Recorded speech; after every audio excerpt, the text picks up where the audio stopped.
पूज्य बालाजी सरकार का दर्शन अनुभव हो रहा है। आपके चरणों की धूल ये दास अनिरुद्ध अपने माथे पर सजाता हुआ अपने आप को कृतार्थ समझ रहा है। जय गोपी चित चोर प्रभु, जय जय माखन चोर, जय जय माखन चोर। राधा मेरी मात है, पिता मेरे घनश्याम। इन दोनों के चरणों में मेरा कोटि कोटि प्रणाम, मेरा कोटि कोटि प्रणाम। आग लगी आकाश में बरस रहे अंगार, संत न होते जगत में तो जल जाता संसार, तो जल जाता संसार। बोलिए श्री बागेश्वर बालाजी सरकार की, संत समाज की।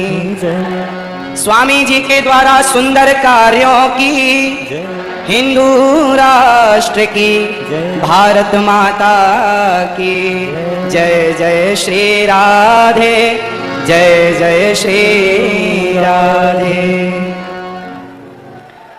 उपस्थित सभी भक्तजनों को जय श्रीमन्नारायण, जय श्री कृष्णा। सभी माताओं बहनों बेटियों को, पिता तुल्य बुजुर्गों को, सबको जय श्रीमन्नारायण। पूज्य मलुक पीठ वाले महाराज जी जिनके चरणों की धूल ये दास बनने की कोशिश कर रहा है, ऐसे पूज्य स्वामी जी भगवत तुल्य पूज्य स्वामी जी के श्री चरणों में और पूज्य संत श्री आप सभी विद्वानों के, गुरुजनों के और संतों के श्री चरणों में बारंबार नमन। पूज्य स्वामी श्री धीरेन्द्र कृष्ण शास्त्री जी महाराज जी के श्री चरणों में आपके दर्शन से ही पूज्य बालाजी सरकार का दर्शन अनुभव हो रहा है। आपके चरणों की धूल ये दास अनिरुद्ध अपने माथे पर सजाता हुआ अपने आप को कृतार्थ समझ रहा है।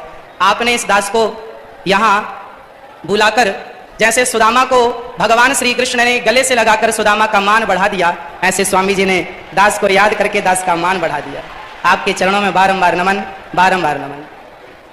पूज्य सरकार बालाजी सरकार के पूज्य श्री बागेश्वर बालाजी सरकार के द्वारा, पूज्य स्वामी जी के द्वारा यहाँ जितने भी कार्य हो रहे हैं, चाहे बेटियों का विवाह हो, चाहे हिंदू राष्ट्र की चर्चा हो, चाहे देश को बागेश्वर बालाजी सरकार का चमत्कार दिखा करके और जन जन के हृदयों में एक भक्ति की चेतना को स्थापित करना, या फिर पूज्य बागेश्वर बालाजी सरकार की कृपा से सबका दुख दर्द हरना, ये जो भी आप कर रहे हैं, इससे समाज में एक नई जागरूकता आ रही है। समाज इन शक्तियों को, सोई और खोई हुई शक्तियों को पहचानने लगा कि हमारी शक्ति कितनी विशाल है और सनातन की संस्कृति की जो हमारी शक्तियां हैं।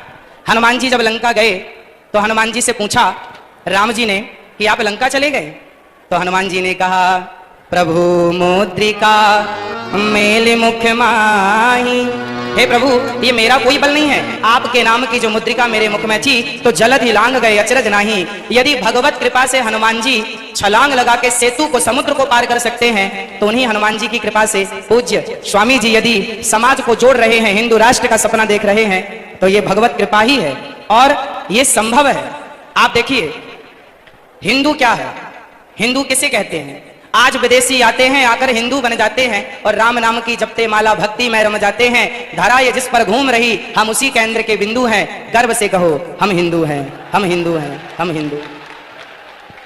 सनातन धर्म क्या है, सनातन संस्कृति किसे कहते हैं, आज समझने की बात है। जब हमसे कोई पूछता है कि आप कितने भाई हैं, तो हम कहते हैं हम 2 भाई हैं, हम 3 भाई हैं, हम 4 भाई हैं, हम 5 भाई, या हम सिंगल हैं। हम ऐसा परिचय देते हैं। यदि आप कितने लोग चाहते हैं कि हिंदू राष्ट्र बनना जरूरी है, चाहते हैं, तो आज से अपना परिचय बदलिए।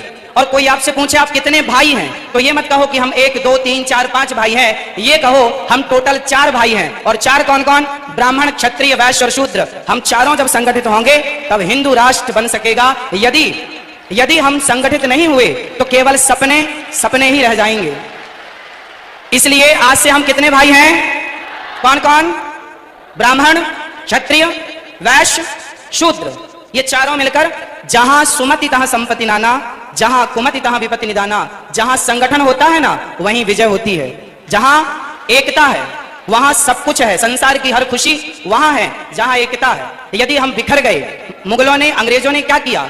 हम हिंदुओं को, हम सनातनियों को लड़ाया आपस में लड़ाया, फूट डालो शासन करो किसका नारा था, तो आपस में लड़ाया उन्होंने, हम लड़ते चले गए और लड़ने का परिणाम यह हुआ कि हमारे देश के टुकड़े टुकड़े हो गए। केवल लड़ाई का परिणाम है ये। यदि हम संगठित रहते तो क्या मजाल किसी की कि हमारी तरफ कोई आंख उठाकर देख लेता।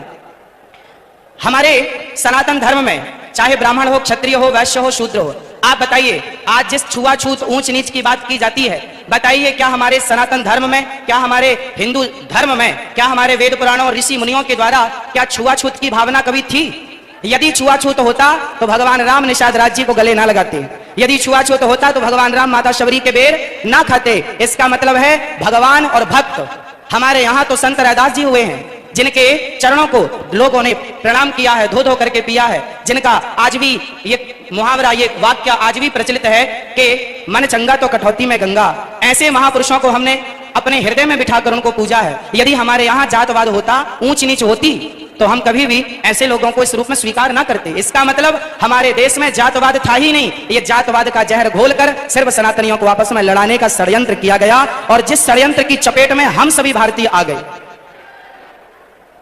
हमको लड़ाया गया, हमें गलत पढ़ाया गया। जैसे समझिएगा क्या क्या गलत पढ़ाया गया। हम लोगों को पढ़ाया गया कि हम जब पढ़ते थे ना तो हमें पढ़ाया जाता था गा गणेश का, गा से गणेश। आज पढ़ाया जाता है गा से गधा। जब गा से गधा पढ़ेंगे तो गधा ही होंगे, फिर गणेश वाली बुद्धि कहां से लाओगे? इसलिए अब एक वाक्य देखिए इतिहास से। लोग कहते हैं कि हिंदू धर्म में सती प्रथा थी, राजा राम मोहन राय जी ने इसे बंद किया। ये जो जानकारी है ना, ये अधूरी जानकारी है। हमारे देश में, हमारे वेदों में, पुराणों में, ऋषि मुनियों के द्वारा हमारी संस्कृति में कभी भी सती प्रथा नहीं थी। यदि थी तो वह किस रूप में थी वो समझने की जरूरत है। हमारे यहाँ ऐसा नहीं था कि पति मर गया तो उसे जबरदस्ती चिता में डाल दिया जाए, ऐसा नहीं था। ऐसा था कि पांडु जी की मृत्यु हुई तो माता माद्री उनके इच्छा से कि मैं अब जाऊंगी और अपनी स्वेच्छा से उन्होंने सती होना स्वीकार किया। जबकि माता कुंती ने कहा कि ये 5 बच्चे हैं, माद्री माँ ने कहा कि आप इनका ख्याल रखो, तो माता कुंती अपनी इच्छा से रह गई और माता माद्री अपनी इच्छा से चली गई। यदि हमारे देश में सती प्रथा थी तो दशरथ जी के चले जाने पर माता कौशल्या सती क्यों नहीं हो गई?